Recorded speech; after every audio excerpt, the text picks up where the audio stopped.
তো দেখো আজকে চান টান করে ছাদে এলাম, আর ওয়েদারটা দেখো পরিষ্কারই আছে। দেখো ওয়েদারটা ভালো আছে, মানে বৃষ্টি হচ্ছে না, একটু রোদ বেরিয়েছে, তার জন্য আমি প্রচুর কাচাকুচি করেছি। এই যে ছাদ ভর্তি করে শুকাতে দিয়েছি। আর হচ্ছে দিকে তো ভাবলাম অনেক দিন ধরে বৃষ্টি হয়েছে, কাঁচা হচ্ছে, সেইভাবে দেওয়া আছে না, আজকে প্রচুর কেচেছি। আর বেজে গেছে 11টা, এখনো রান্না হয়নি। এই যে মামুনি রান্না করছে, কেচে ছাদে দিতে এলাম। আর একটু দেখছি চারিদিকটা কেমন হয়ে আছে। দেখো আকাশটা খুব সুন্দর পরিষ্কার হয়ে আছে। আর ঠিক পুজোটা সামনে এসে গেছে, তাই পুজো পুজো মনে হচ্ছে। দেখো গাছপালাগুলো দেখো বৃষ্টিতে কেমন হয়ে গিয়েছিল গাছগুলো। আর কালকে এই গাছটা বসিয়েছিলাম, গাছগুলো দেখে নিই।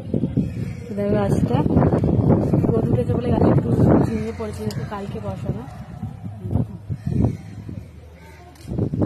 তো রোদ উঠেছে আর তোমার আকাশটা পরিষ্কার হয়ে আছে। এখন তাহলে যাই ছাদে কেচে মেলে দিই। চলো নিচে যাই, রোদে আর থাকা যাচ্ছে না, ভীষণ রোদ দিয়েছে।